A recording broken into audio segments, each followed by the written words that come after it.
Assalamualaikum warahmatullahi wabarakatuh. Di sini aku akan terangin tentang tips menjaga diri agar terhindar dari tindak kejahatan di tengah pandemi COVID. Jawa Timur merupakan provinsi yang memiliki angka produktivitas kerja tertinggi, salah satunya ialah di daerah Surabaya. Akibatnya, banyak perusahaan yang ada di Surabaya mengalami penurunan, sehingga banyak karyawan yang dirumahkan. Oleh sebab itu, perusahaan banyak yang mengadakan PHK massal.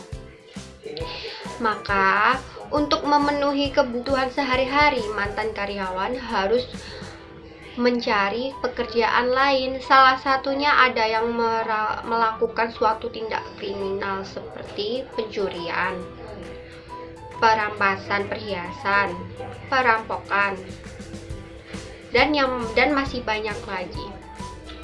Apalagi sekarang ini untuk kita bersaing mencari pekerjaan di kota itu sangat sulit, apalagi di kota Surabaya. Belum lagi sekarang ada pandemi COVID yang melanda negeri kita. Assalamualaikum warahmatullahi wabarakatuh. Kembali lagi bersama saya Hanif Raharjo di sini. Baik, pada kesempatan kali ini saya akan membahas apa sih penyebab terjadinya kriminal atau tindak pidana kejahatan, tindak pidana hukum yang terjadi di masa era seperti sekarang ini atau era pandemi ini. Di sini saya akan menjelaskan ada 4 poin, 4 poin yang menjadi faktor penyebab terjadinya tindak kriminalitas di era pandemi ini. First point is banyaknya karyawan atau pegawai yang diberhentikan oleh perusahaan masing-masing secara tidak hormat atau diberhentikan secara tidak layak. Ini lantaran karena kurangnya pemasukan dari perusahaan itu yang memaksa untuk memberhentikan para pegawainya untuk mengurangi atau mengimbangi neraca keuangan pada perusahaan tersebut. Yang kedua, faktor ekonomi. Nah, setelah terjadinya PHK, faktor ekonomi juga sangat berpengaruh di sini. Lantaran banyaknya barang atau banyaknya benda yang semakin mahal ataupun murah untuk beberapa sektor ekonomi, seperti misalnya di sektor ekonomi ke bawah, banyaknya pedagang yang menaikkan barang dagangannya untuk mendapatkan untung atau mendapatkan laba dari hasil penjualannya itu. Lantaran kan di era seperti sekarang ini, di era pandemi ini guys, untuk mencari pendapatan itu sangat susah. Makanya para pedagang yang rutinitasnya atau yang kerjaannya hanya sebagai penjual sayur atau penjual makanan itu mau nggak mau terpaksa mereka akan menaikkan harga makanannya atau harga dagangannya itu sedikit jauh lebih mahal kayak seperti sebelum ada pandemi ini.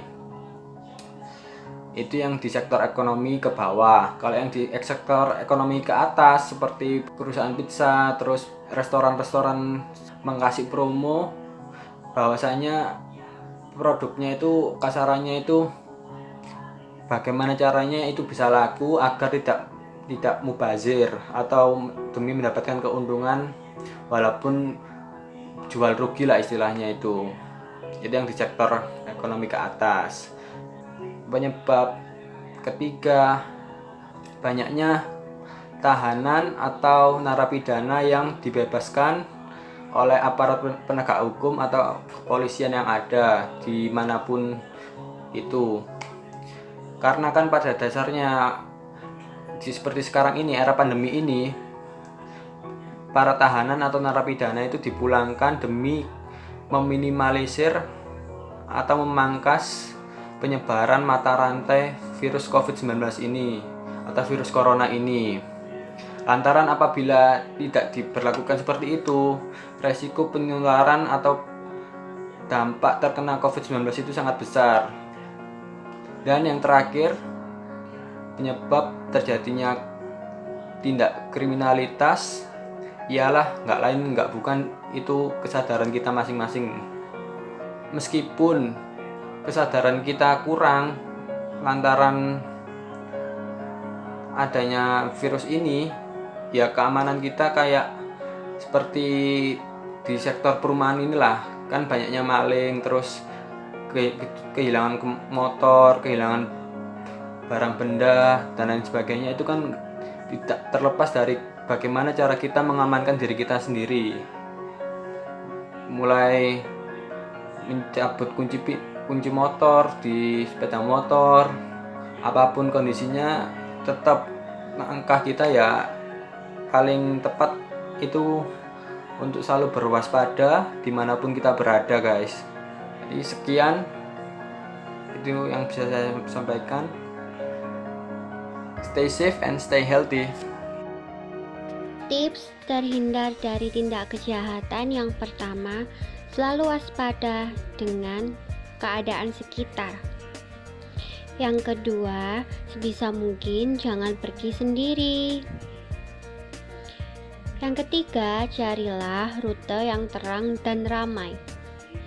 Yang keempat, jangan gunakan perhiasan atau barang mahal yang berlebihan.